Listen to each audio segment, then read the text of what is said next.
All right, so now we're going to get into section 1.2, which is about row reduction and echelon forms.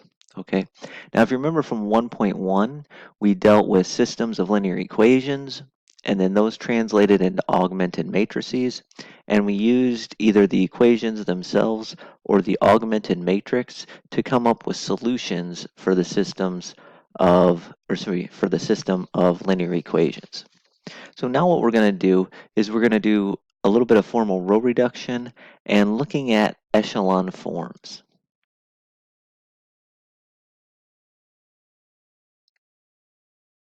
So here's the deal, okay?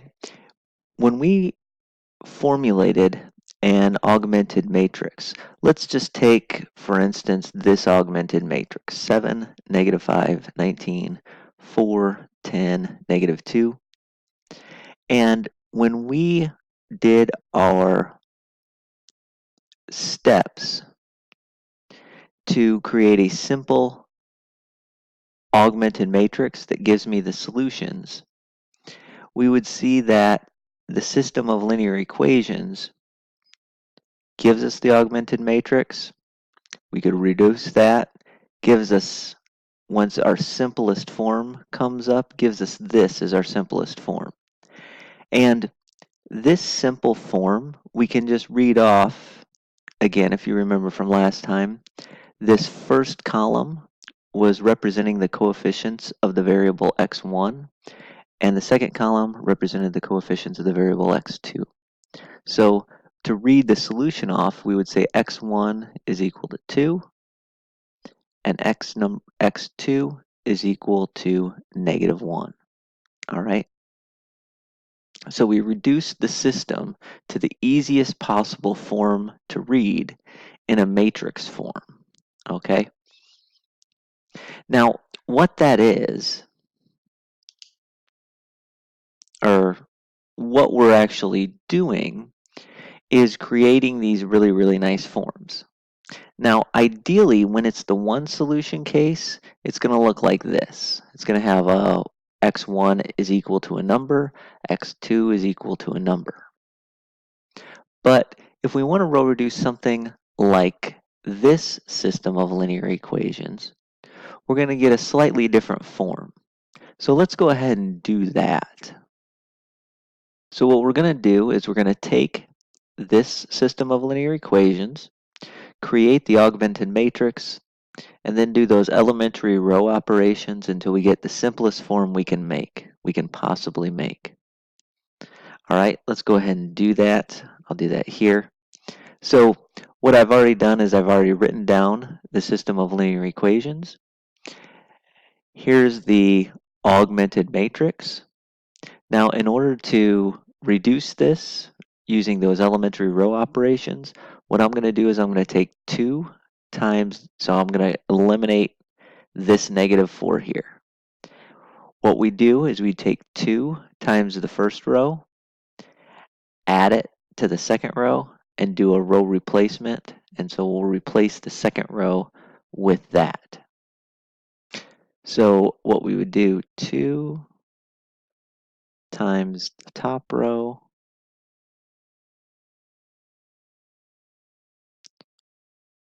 add it to that second row, and then replace. Okay? All right. So what would that do? 2 times 2 gives me 4, minus 4 is 0. 2 times -3 is -6. When you add that to 6, you're going to get 0. 2 times 5 is 10. Add that to -10, you get a 0. So this time, not only have we eliminated this -4, but we've also eliminated the coefficient on the x2. So we've eliminated the coefficient which would be on x1, thinking about linear equations, and we've also eliminated the coefficient on x2. Okay, so by doing that elementary row operation, we get a row of all zeros. Now, if you think about what's going to happen as far as solutions go, doing an elementary row operation isn't really going to get us anything except for this row of zeros here, right? There's going to be nothing that we can really make zero. We can't make zeros any simpler than they already are. And so the only real elementary row operation I can do, I guess, is to divide this top row by 2. Divide all terms of the top row by 2. All right, let me write that down, what the solution would be. Forgot to put my row of zeros in already. So if I take that top row, divide everything by 2, 2 divided by 2 becomes 1. Negative 3 divided by 2 is negative 1.5.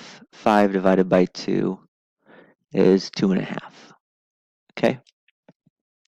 And really, that's as simple as it can get. So we have this system of linear equations which reduces, and when it reduces, it gives me a complete row of zeros. All right? Now that's okay to do. In fact, if you think about what this means in terms of linear equations, it really means that x1 minus 1.5 x2 is equal to 2.5. All right. So what this is the giving me the infinite solutions case. All right. Remember we said last time that there's 3 different options for how many solutions we could have. We could have one solution, and everything we worked out in section 1.1 ended up with one solution, and x1 equals a number and x2 equals a number. This one, with the row of zeros here, is yielding an infinite solution possibility. So they're all infinite solutions, and they're all going to be ordered pairs of this type. So for instance, excuse me, you could plug in, for instance, a 4 into x1 and a 1 into x2, and you'd make this true. You could also plug in a 1 and a negative 1 and make that true. So there's infinitely many ordered pairs that make this equation work. And by the way, we can kind of ignore this line. That line is just really saying that 0 is equal to 0, which is a true statement. So yeah, that's obviously true. Okay, so that equation really doesn't add anything to our solutions. So that's why I'm ignoring that. So this is the infinite solutions possibility. So notice that in a lot of the cases we did last time, we got infinitely many, excuse me, we got one solution. In the previous example, we got infinitely many solutions. Both of those types of systems of linear equations are called consistent. Consistent means that it has at least one solution. Basically, layman's terms, it has one or it has infinitely many solutions. Okay, we call a system inconsistent if it doesn't have any solutions. Okay, so consistent means has solutions, either one or infinitely many. Inconsistent means it doesn't have any solutions. And what we would like to do is we would like to do those elementary row operations until we get a really, really easy to read matrix. A matrix where we can just read off the solutions if it's one solution, where we know what kind of situation we're at, if it's an infinite solution situation, and we can easily see if it's a no solution situation. And when we create these nice matrices, what we're really doing is we're transforming our augmented matrix into another matrix, which is in row reduced echelon form. Now, you'll see that there's actually another form, just echelon form, or some people will just call this row echelon form. So a matrix is an echelon form, right? Just the last two letters there. If it has three properties. You can see them here. All of the non-zero rows are above any rows of all zeros. What that means is this matrix right here that we just found, if I would have swapped the rows, it would not have been in row echelon form. This is a non-zero row, meaning that top row is non-zero, has other elements other than zero in it. This bottom row is zero. So if you ever get a row of zeros, we want to put that on the bottom. All right. Each leading entry of a row is in a column to the right of the leading entry of the row above it. Now, that's just a fancy way of saying that when you row reduce, you want sort of a stair-stepper effect on these leading coefficients of your rows. So we had a 1 here,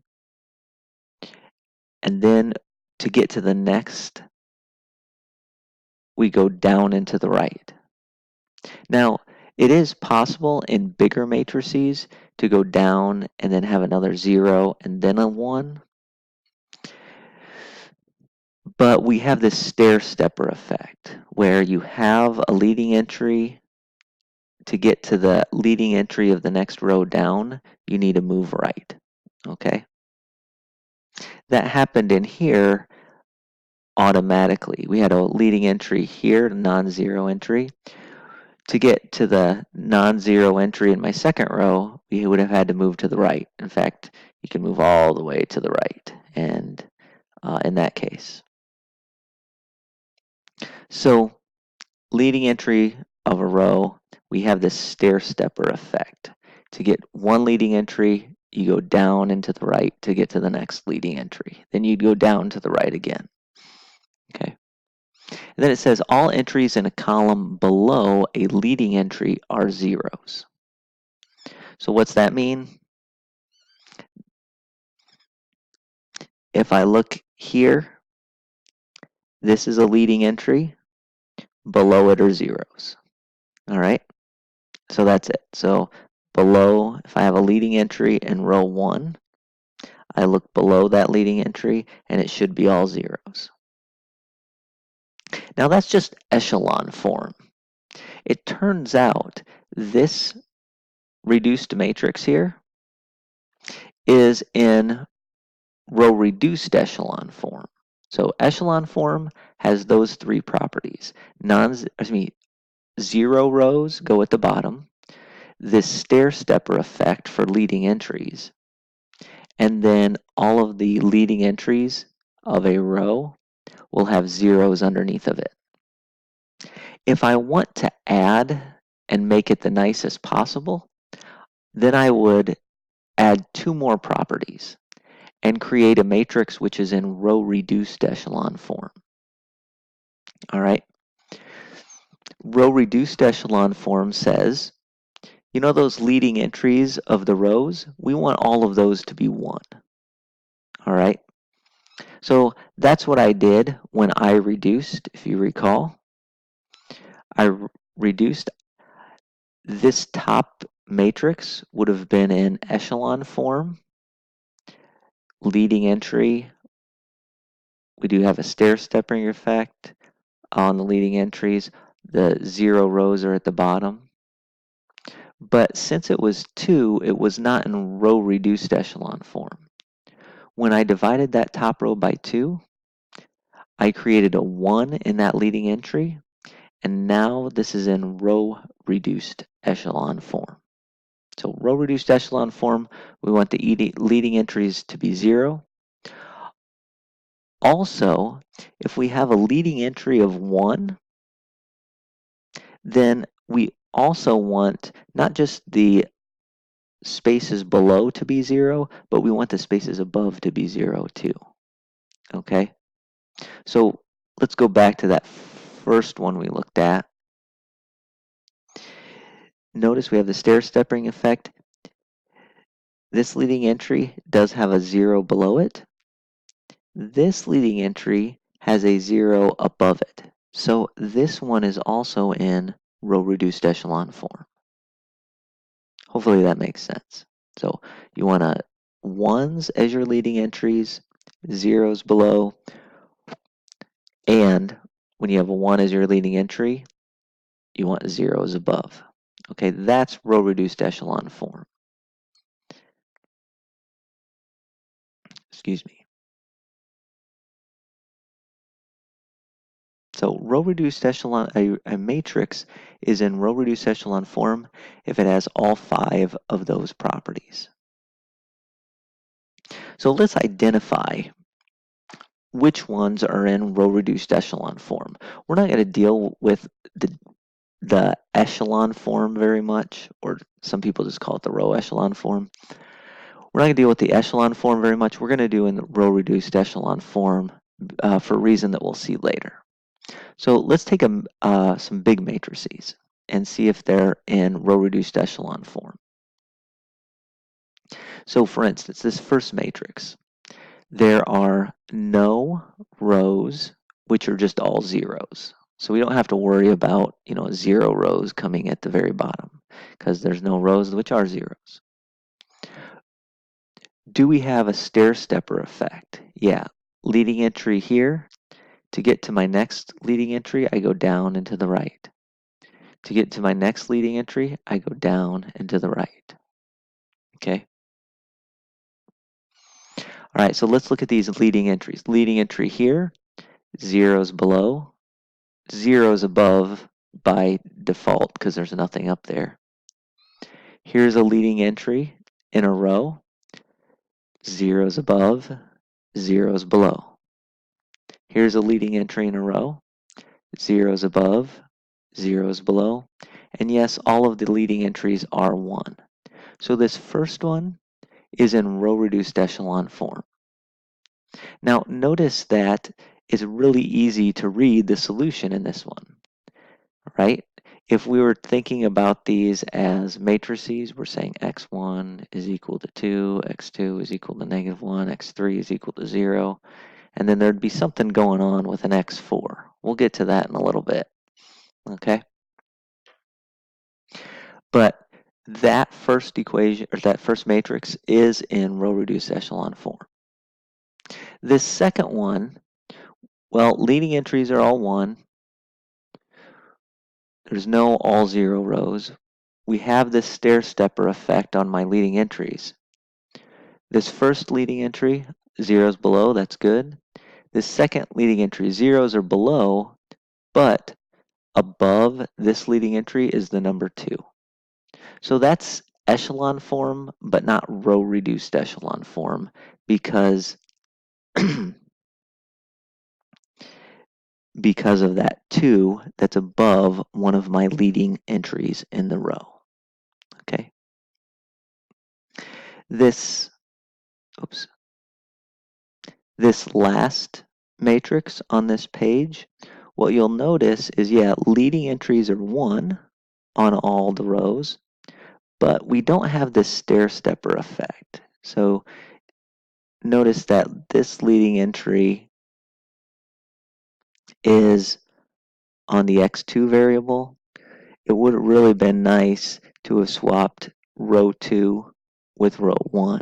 In fact, if you swap row 2 with row 1, then you will get a row reduced echelon form. But this matrix is not in row reduced echelon form because leading entries, we don't have that stair stepper effect where we go down and to the right, down and to the right, and get our 1s. Now, let's look at some other matrices here. This matrix, I want you actually to pause the video, take a few seconds, and decide if these 3 matrices, which ones of them are in row reduced echelon form and which ones are not.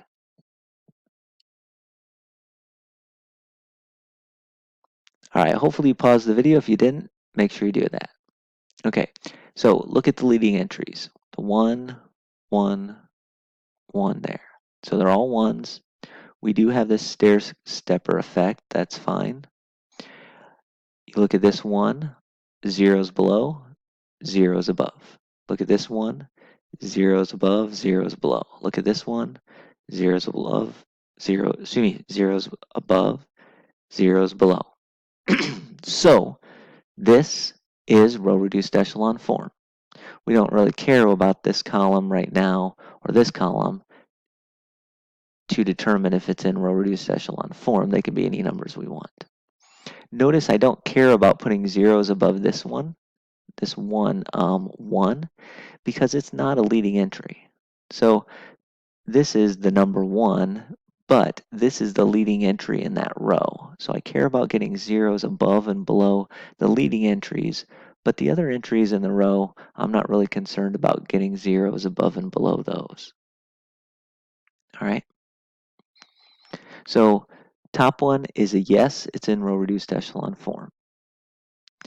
This one, this second matrix, well, leading entries. We got a 1 here. If you go down and to the right, here is the leading entry of row 2. It's a 1, and I went down and to the right to get it. This bottom row is all zeros. Any row of all zeros should go at the bottom, so that's a good thing. Another way to think of it is you go down and to the right and you kind of run out of matrix, and that's fine too. So this has no leading entry in one sense. So yeah, this one is also in row reduced echelon form. All right, we have 1s as our leading entries. We go down and to the right, have that stair stepper effect. 0 rows are at the bottom. And in each case of my leading entries, I have zeros below and zeros above. All right, so zeros below, above and below. Now this last one's a little tricky, but again, leading entry of the first row is right here. It's on the x2 variable. It's 1. To get to my next leading entry, yes, I have to go down and to the right. To get to my next leading entry, yes, I have to go down and to the right. So we look at this. Are there zeros above and below? That's a yes. Are there zeros above and below? That's a yes. Are there zeros above and below? That's a yes. All of those leading entries are 1s, and therefore that is also in row reduced echelon form. So all of these were in row reduced echelon form. Leading entries have this stair stepper effect, zeros above and below the leading entries. All the leading entries should be 1. Okay. Now here's why row reduced echelon form is important. If I give you an augmented matrix and then use elementary row operations, you can always transform it into a matrix which is in row reduced echelon form. So every matrix can be row reduced, into one which is in row reduced echelon form. Not only can it be reduced to a matrix that's in row reduced echelon form, but if you took some row operations and I took some row operations and we took different paths, we're going to end up with the exact same row reduced echelon form. So if I give you an augmented matrix, there's only one matrix, and it's unique, that's going to be in row reduced echelon form, which is equivalent to my original matrix. Okay? And by equivalent, I mean having an equivalent system of linear equations associated with it. All right. Now we're going to use the terminology put a matrix into row reduced echelon form just to mean that we're going to use those elementary row operations to create a matrix which is equivalent and in row reduced echelon form. So put a matrix in row reduced echelon form means use those elementary row operations until you get row reduced echelon forms. Okay. Now, also, when we talk about row reduced echelon forms, just for the sake of ease and being able to talk about things nicely, all of those ones that were leading coefficients, those are actually called pivot positions. All right. So a pivot position is just some position where the number is going to turn into a leading coefficient. It's going to turn into a 1 with zeros above and below it. All right. So pivot positions, for instance, in this matrix, this top matrix, were this spot, this spot, and this spot. Pivot positions in the second matrix were this spot and this spot. And associated with these pivot positions, we call these columns, which have the leading coefficients of 1 and then all zeros above and below the ones, we call those columns the pivot columns. So notice that in my first matrix, the pivot columns were columns 1, 2, and 3. In this second matrix, this is a pivot column. Column 1 is a pivot column. And the next pivot column is column 4. So pivot positions just mean these positions that are going to turn into ones. Okay. Pivot columns are the columns which those pivot positions are in. All right. And what's nice about pivot positions is it becomes sort of easy to talk about a matrix when we have, easy to talk about row reducing a matrix when we talk about pivot positions. Let's take this example here and put this matrix into row reduced echelon form. Again, that means create a matrix which is equivalent to this one, which is also in row reduced echelon form. Now, what you'll see is that if you notice this first column, the leading entry of the first row is actually this 2 here, okay? So this is not going to give me a pivot position where I want it. This 3 really should be becoming a pivot position. So in order for that to become a pivot position, I need to swap these rows, okay?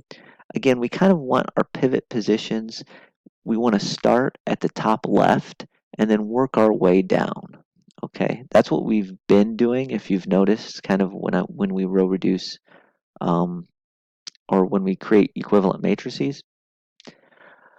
So we want to make that 3 into a pivot position, so we're going to swap the rows. Now, we do that. Let me control copy and then control paste. That's going to mean 3, 6, 8, and 26 become my first row, 0, 2, 2, 10 become my second row, and I'll leave 4, 4 there. Now, if all goes right, well, this one, I can actually see immediately that my pivot positions kind of are already stuck out for me. So they stick out like a sore thumb because we can see that this 3 right now is the leading entry of row 1. I can go down and to the right. This 2 is the leading entry of row 2. And if I go down and to the right. This 4 is going to be the leading entry of row 3. So now I have sort of all my pivot positions in the right spot. By the way, if these were not zeros underneath, what I would do is I would have canceled out just like we did, use my elementary row operations, make this a 0, make this a 0, and then move forward. Okay, but now we see that here are the 3 pivot positions, and we move forward on that. Now obviously this is actually in echelon form, but not row reduced echelon form. So to put it in row reduced echelon form, what do we need to do? We need to focus on these pivot positions. It's kind of nice in this first one because we already have zeros under it and zeros above it. In this second pivot position, the pivot position which has the number 2 in it right now, we have zeros above, or excuse me, zeros below, but not zeros above. Okay, so what we're going to do is take a -3 times the second row and then add it to the first. And that -3 times 2 is going to cancel out my 6, and that'll give me a 0 above the 2. So let me write that down. -3, whoops, times the second row, add it to the first, and replace that first row. Okay, again, we want to get a 0 in this spot while keeping the 2 right there in that nice pivot position. Okay, so by doing that,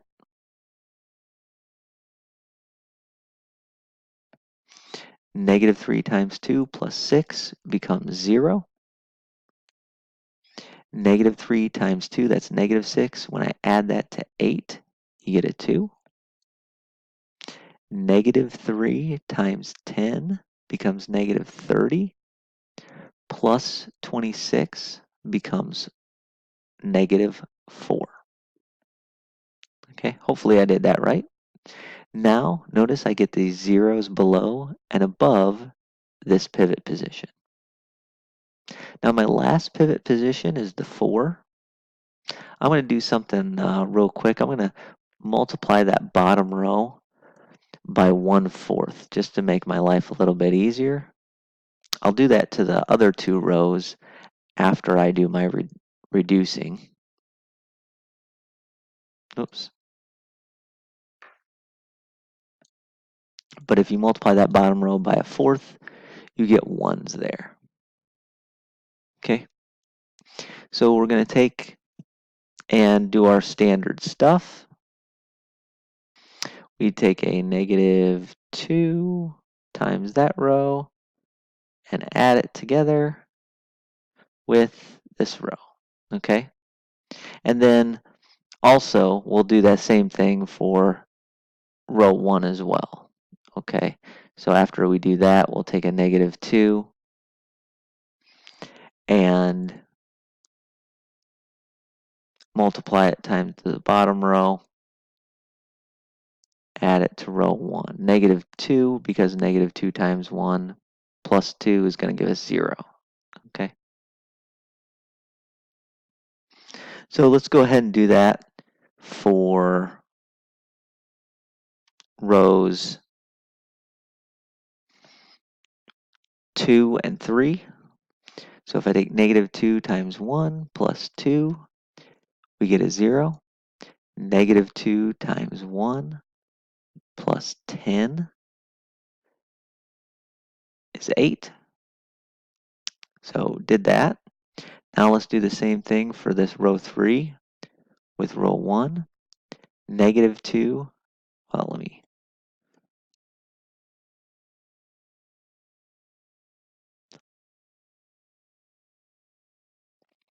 -2 times 1 plus 2 is 0. Notice, oh, let me put this way. -2 times 1 plus -4 is a -6. And what I was going to say, I forgot to, before I got a little bit distracted there, is notice I don't care about these other ones. excuse me, because this lead entry, -2 times 0, -2 times 0, that's not going to do anything. So I just need to start at the lead entry and mess with these. Lead entry, mess with those. Okay, so now we're almost done. The only thing I need now is these coefficients to go from 3 to 1 and from 2 to 1. So that just requires me to divide the top row by 3 and to divide the second row by 2. And that's our matrix in row reduced echelon form. All right, that matrix is going to be equivalent to my original matrix. It's going to be unique. There's no other row reduced echelon form that can represent or that can be equivalent to my original matrix.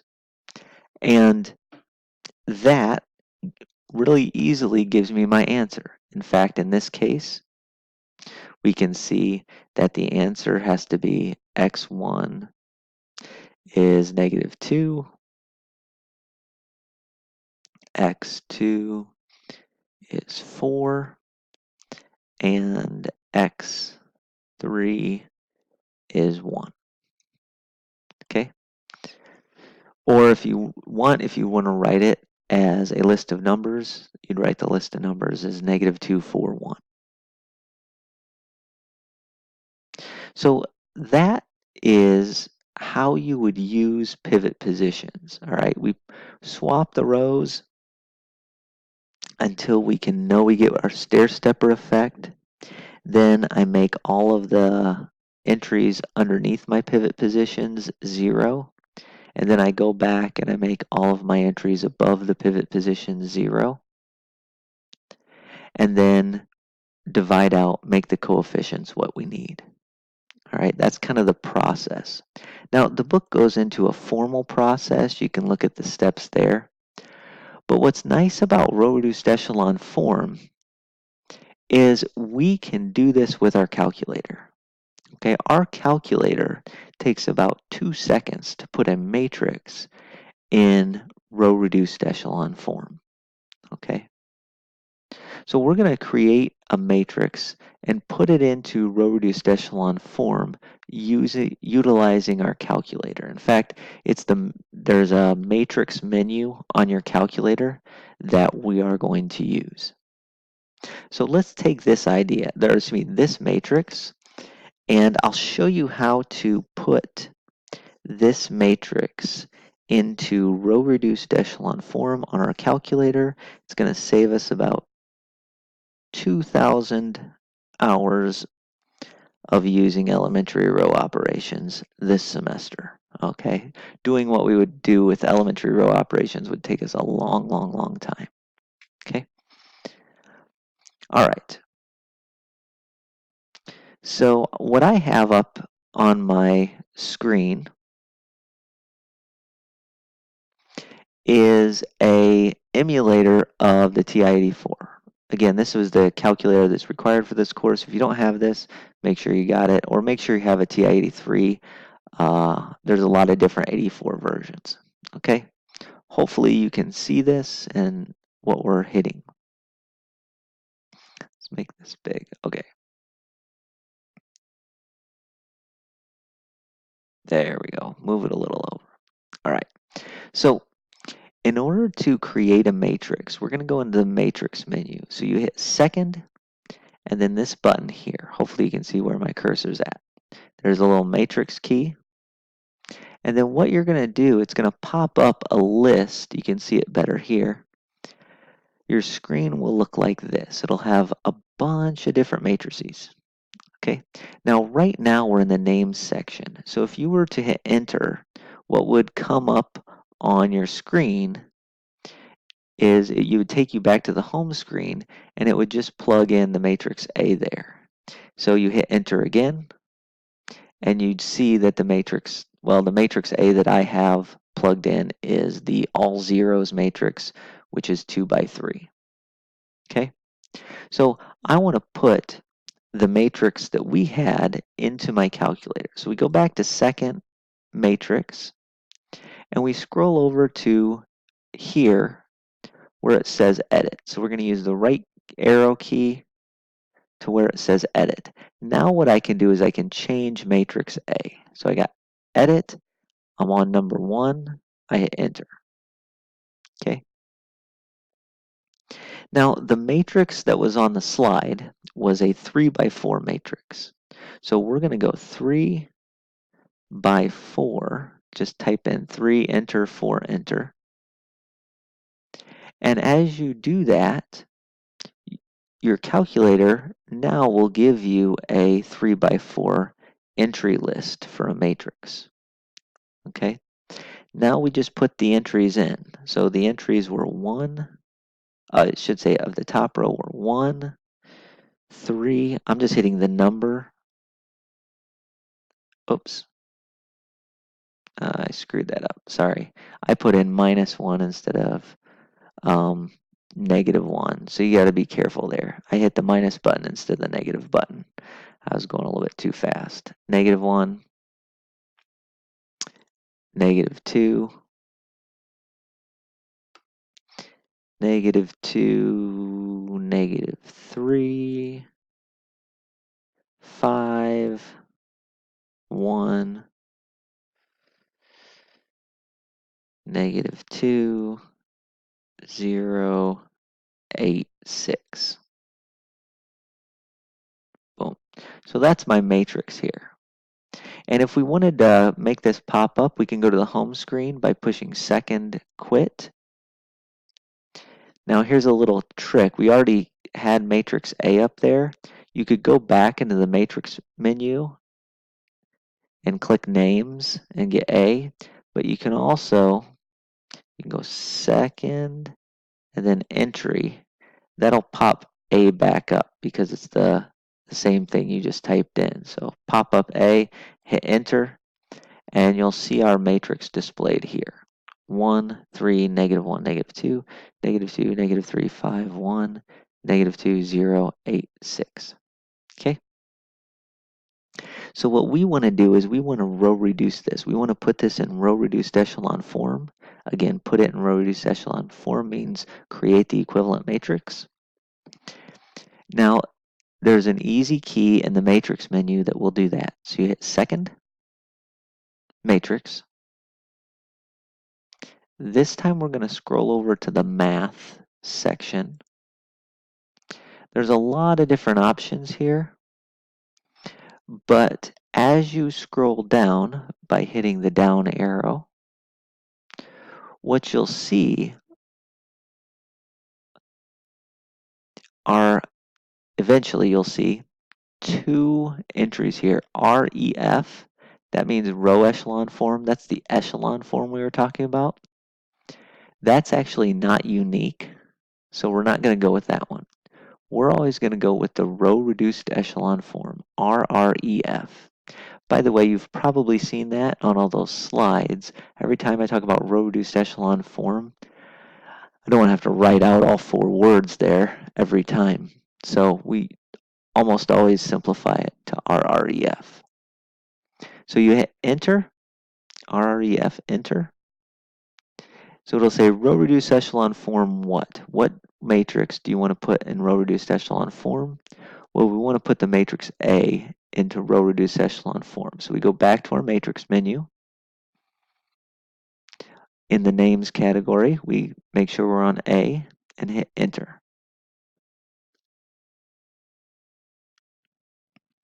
So row reduced echelon form of A, you can close out your parentheses, hit enter, and there is the row reduced echelon form of A. Notice how much quicker that was than doing all of these elementary row operations. These elementary row operations would have taken us a long time to do. So that is the row reduced echelon form of A. We can always do that with the calculator. All right. So we use the calculator to put that matrix into row reduced echelon form. I want you to go ahead and put this matrix into row reduced echelon form using the calculator. So push pause on the video and go ahead and do that.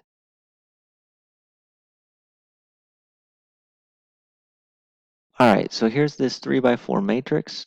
We're going to plug it into the calculator. Now, I've already done that, so I'm not going to go over the actual plugging in again of what this is. So you go to the calculator, plug it in, 4, 3, -1, -15. Hopefully I plugged this in right. 3, -5, 7, 71, 15, 4, 4, 26. Okay, let me double check that I got the right one. Negative 7. Yeah, hopefully I transfer that over right. If I didn't, well, then no big deal. But we see the point. So I put that into matrix B. Now you don't always have to put them into a new matrix. You could have used A again and just row reduced echelon formed A, but I just put it in B just so I'd still have A for when I work on it later.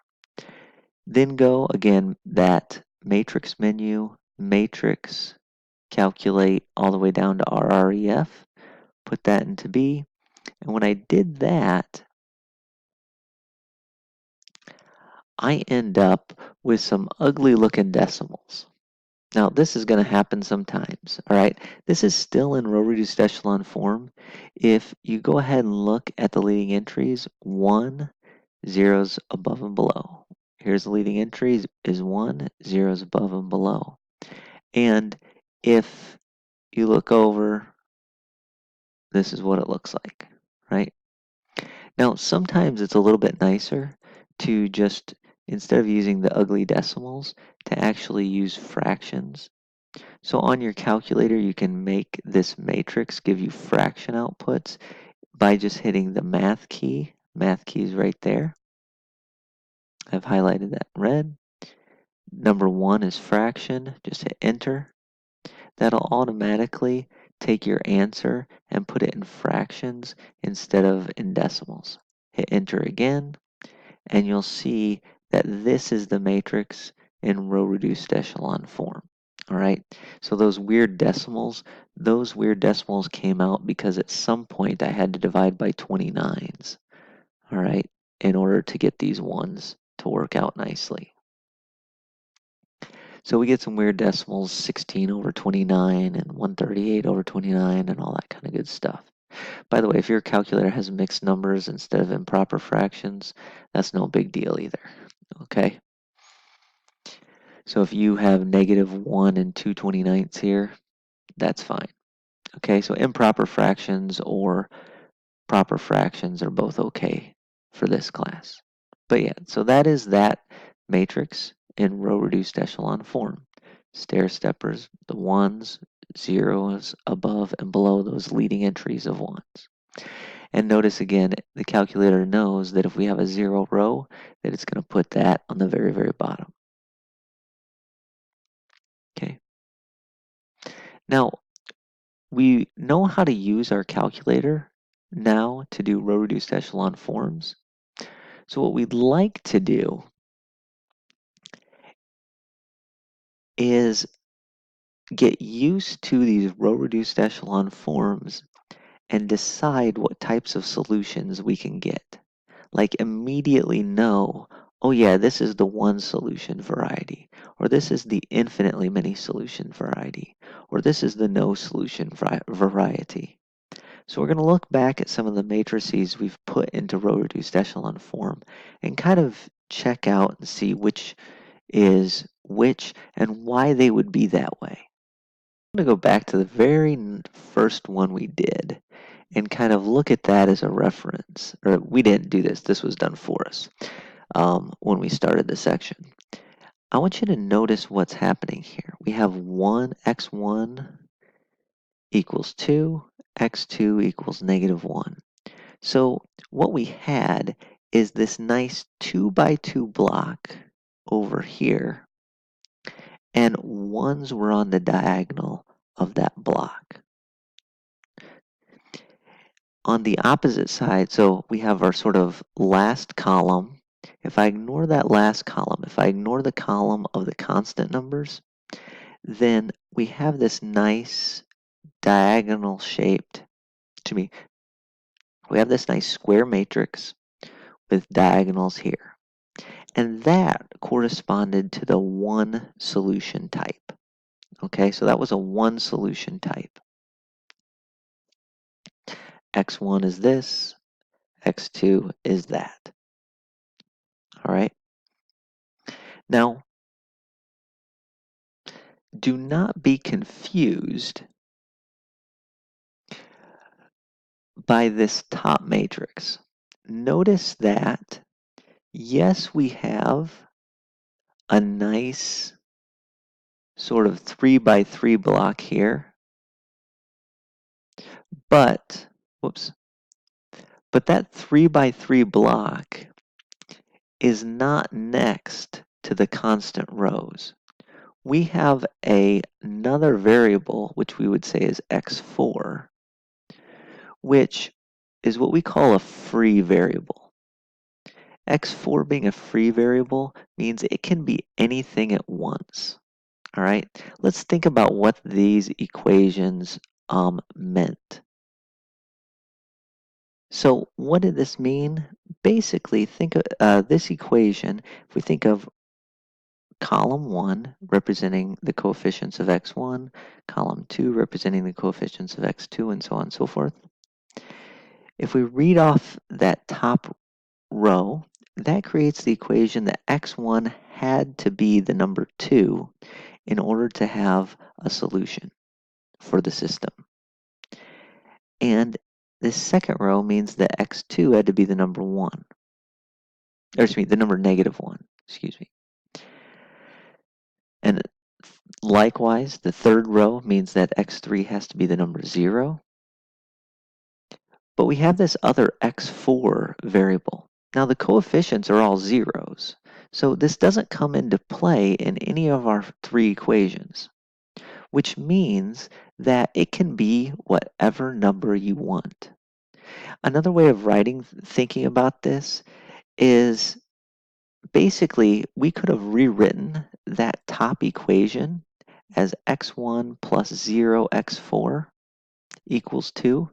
Well, what could you have plugged in for x4? Any number, because any number times 0 doesn't actually affect what you put in for x2 as long as, or I mean, what you put in for x1. As long as x1 is the number 2, x4 can be any number you want, because 2 plus 0 will be 2. Hopefully that makes sense. So x4 is something we call a free variable, which means you could plug in any number you wanted into that x4 spot. All right. Now, what does that mean for the number of solutions we get? Well, because I can plug in any number I want, that means I'm going to have infinitely many solutions. So free variables, anytime we have a free variable, it's going to be associated with an infinitely many solution case. Now, I don't want you to think that most of the time that free variables occur like this. Let's think about how a free variable would come up in another context. So we knew this top matrix was in row reduced echelon form. We found that earlier. That we went and we found, well, yeah, x4 has a free variable. Remember, this one is not in row reduced echelon form because of the 2, and this one's not either. So let's go to the next page. Oops, over the notes. Again, we're going back up to what we did before. Well, these were all in row reduced echelon form. Okay, so I'm going to look at this first matrix and the second matrix and talk about free variables in context of the first matrix first and then the second matrix next. Let's look at that first matrix here, which we have highlighted. Now notice that the first row is saying essentially that x1 plus 5 times x4 is equal to 2.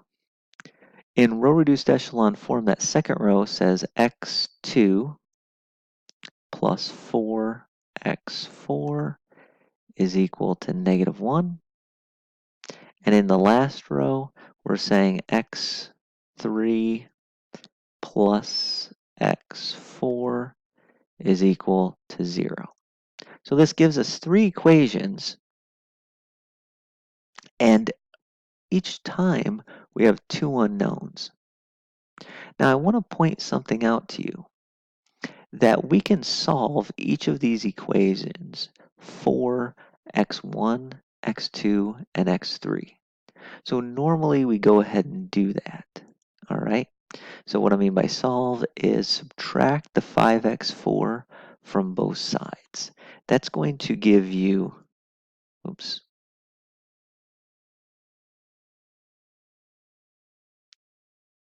that x1 is equal to 2 minus 5x4. If I subtract 4x4 from both sides,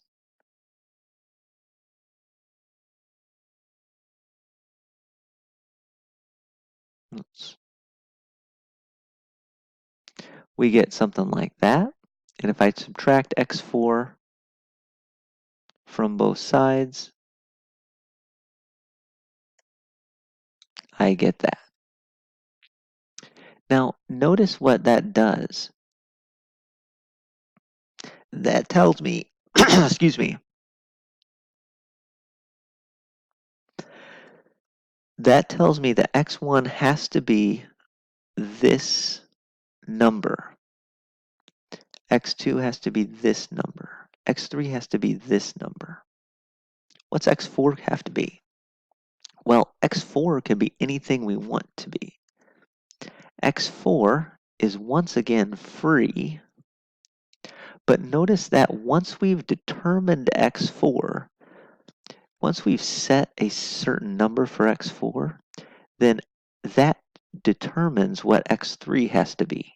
So if I use the number 2, for instance, for x4, I know x3 is going to be -2. And I know once I've determined that x4 is 2, then x2 is going to be whatever I get when I plug 2 into that, which I believe is -9. And if I determine that x4 is 2, I'm going to end up with a -8 for x1. So x4 is free, and these other variables are determined by some sort of expression that involves x4. Okay. I want you to also notice, and this is kind of what I'm getting at, is that these columns, which are the pivot columns, are corresponding to x1, x2, x3. Then we have our constant column, obviously, out here, which is just my constant numbers. But then we have this other column. This other column is the coefficients of x4 column. And this column is not a pivot column, and it does not represent just constant numbers. So that column, which was not a pivot column and wasn't the constant column, that column there is associated, it's always going to give me a free variable. So pivot columns are always going to give me these equations, and non-pivot columns, non-constant, which are also non-constant, are going to be associated with free variables. Okay. Now the other, we'll scroll down a little bit. The other matrix that we were going to look at is this one, all right, with the rows of zeros. That row of zeros isn't going to affect a whole lot, but I want you to notice one thing. Here we have a pivot column right up front, a pivot column on x4. Those are going to determine the equations in this case and you'll notice that x2 and x3 are non-pivot and non-constant columns. So my columns representing x2 and representing x3 are not pivot columns. Therefore, x2 and x3 should be free variables when we write this out.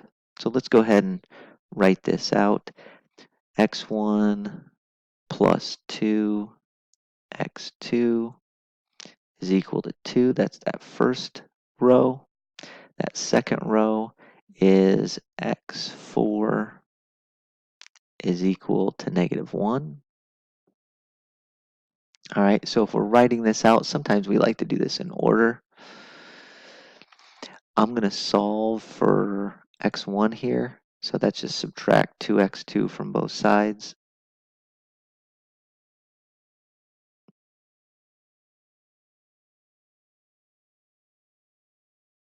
Well, what can x2 be?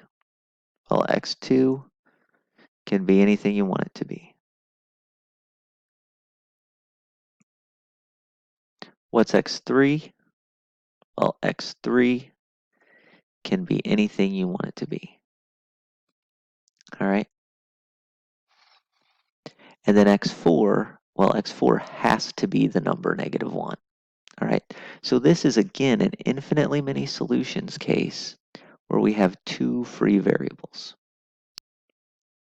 So this leaves one more case to deal with, and that is the no solutions case.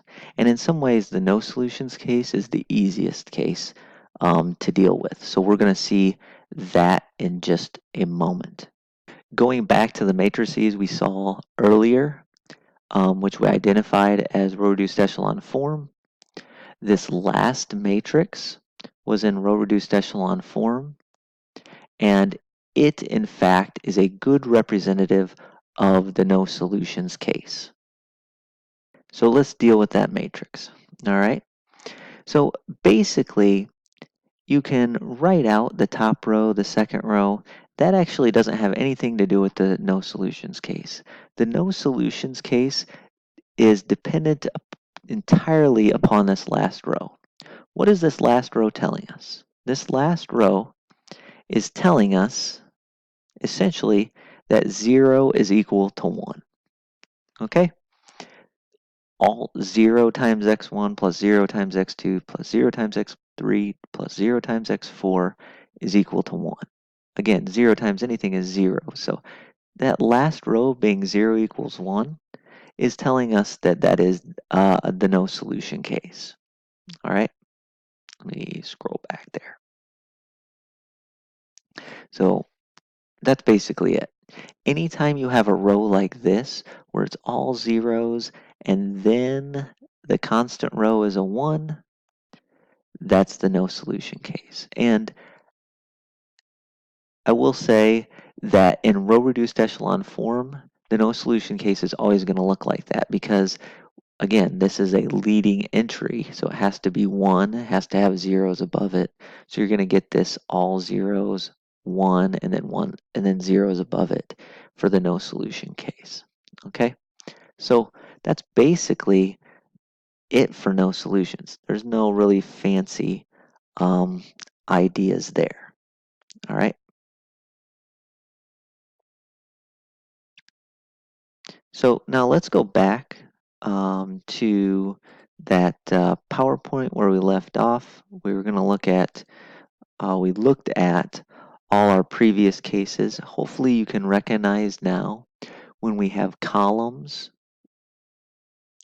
which are supposed to be coefficients on a variable that aren't pivot columns, that's giving me a free variable. When I have this situation with all zeros equals 1, 0 equals 1 at the end, that's the no solution case. And then when we have this nice block, which is a square block, one's on the diagonal, that is the one solutions case. All right. So we'll scroll back to calculator. We used our calculators, remember, to do this. We looked back at some matrices. We put them in row reduced echelon form, see which is which. And when I was writing those solutions, notice I was writing x1 is equal to this, and then x2 is equal to that, and then x3 is equal to that, and maybe x4 is equal to that. Well, what that's called is the general solution. When you list out x1 is equal to this, x2 is equal to that, x3 is equal to that, that's called writing the general solution to that system of linear equations. Some people like to put this fancy set bracket on the left. You don't have to, but some people do that, put a little fancy set bracket so that they know that all of these are kind of together as one big solution. I didn't do that when I was writing mine, but that's it. And whenever you are writing the general solution, if you do have a free variable, just write x3 equals free, or x2 equals free, or x1 equals free, if those are the free variables. All right? So here's what I'd like you to do. Okay? We actually row reduced this. We put this in row reduced echelon form earlier. But I want you to push pause, put this in row reduced echelon form, or just go back and look at the previous problem, and then write the general solution for the system represented by that augmented matrix. All right, push pause, and then we'll come back to it.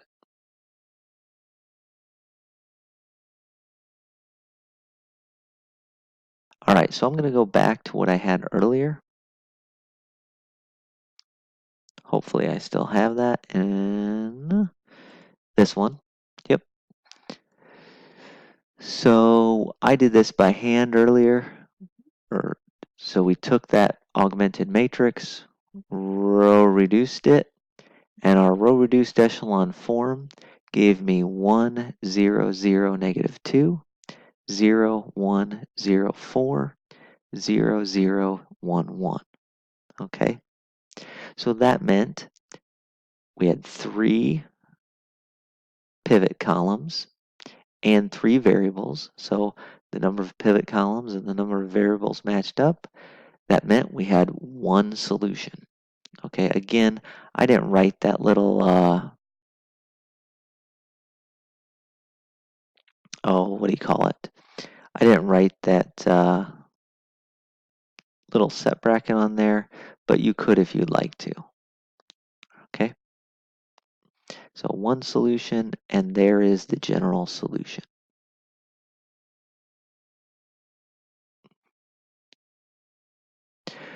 Go ahead and try this one now as well. Again, this is, no, this one is one that we row reduced using our calculator. When I did it, it was my matrix A. So if you still have that, that's fine. Otherwise, just go ahead and use your calculator again to row reduce it, or just go look at the problem that we did earlier and use that row reduced echelon form matrix.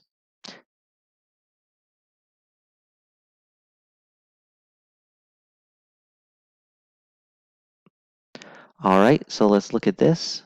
Whoops.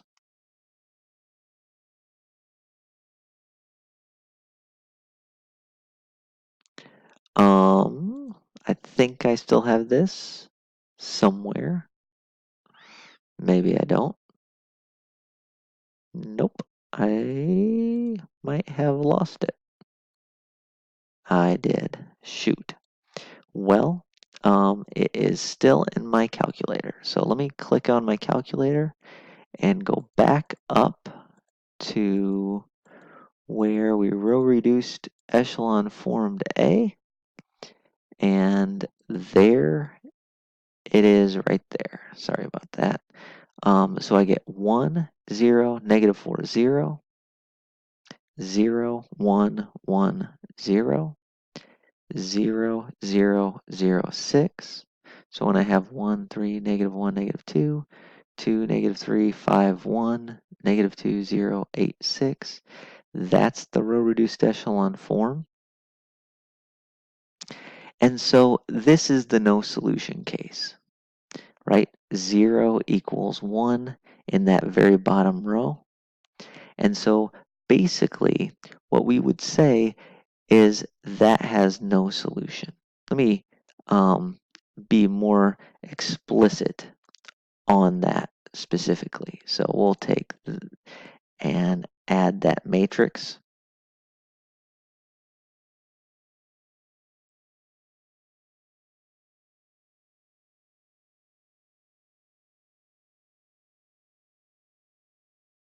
Oops.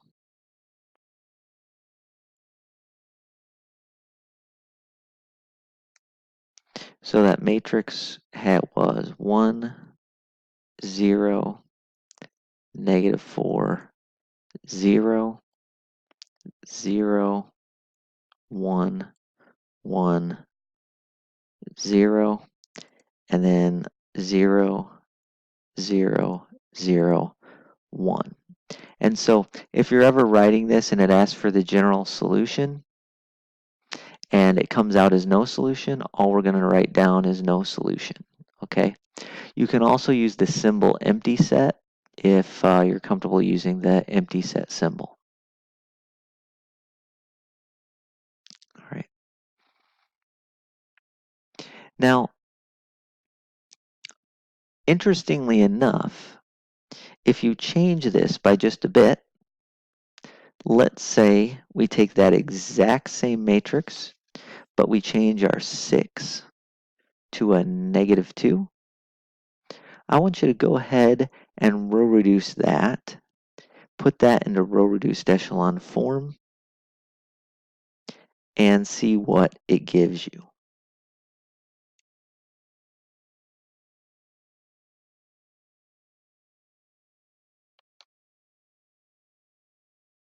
All right, so hopefully you push pause and did that. If you didn't, that's fine. Oops, I always do that. So we have a negative 2 in that bottom right-hand corner. I'm going to go back to my calculator. Let's clear all this crap out. Jeez.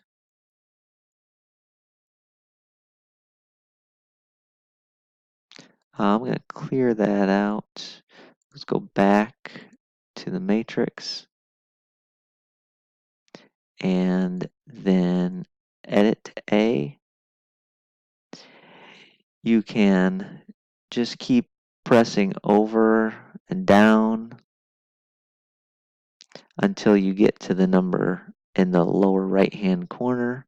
And now I can just change that to a negative 2. Hit enter and then go back to the home screen. So again, changing matrices up is really, really nice.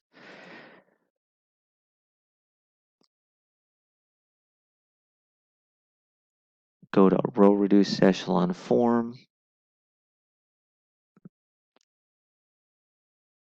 A, and all of a sudden, now this is a case where we have infinitely many solutions. Okay?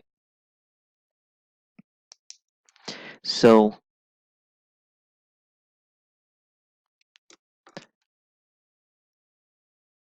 let's look at that, how that turned out. That turned out into this matrix here. That last column is now 1, negative 1, 0. And now we can see that there are 2 pivot columns, one column which represents a free variable, and obviously my constants. If you get really good about this, you're going to be able to do the subtraction all at once. So this is going to be 1 plus 4x, 3, when I take the negative 4x3 to the other side. And then we're going to get that x2 is equal to negative 1. And then when I take the 1x3 to the other side. That's going to be a minus x3. And obviously I have an x3 variable, which is free. Okay, so that's the general solution to the system of linear equations with that augmented matrix. One last one. We did this one before. I want you to, on your own, row reduce this. This was matrix B that we row reduced from earlier using our calculator.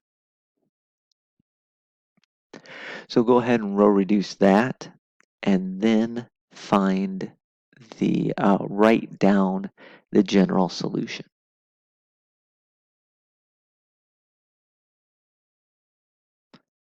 All right. All right, so this one was the one we had earlier, which came out with the strange fractions, and that's perfectly okay. If you remember, again, I did this on my calculator. Here it is again. When you put this in row reduced echelon form, you get this. And let me click on that. So you row reduced echelon form that matrix, you end up with this one. That means that the general solution is going to be x1 is equal to 138 over 29 minus 16 over 29 multiplied times x3. I know that's pretty nasty fractions, but that's okay. Once you get used to it, it's pretty easy to write these things down. Easy to see, I should say. And then x2 is negative 329 over 29. And then you do a plus because you're going to take that negative x3 and put it on the other side, plus 31 over 29 multiplied times x3. Okay, and obviously x3, because we have this one column which is not pivot on x3, that means x3 is going to be a free variable.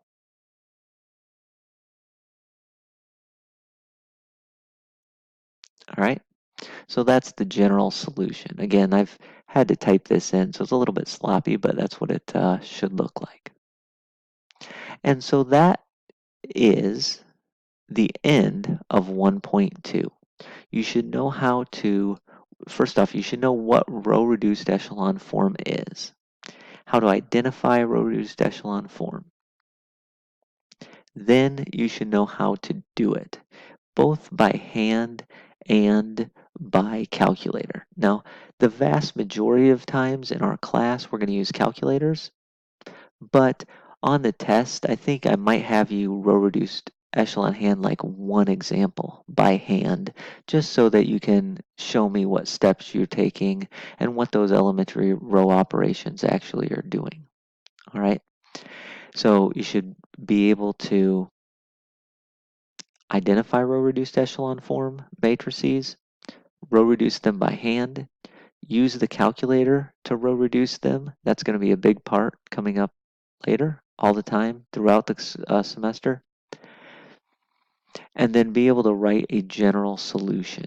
Okay, identify how many solutions, write the general solution. Those types of things.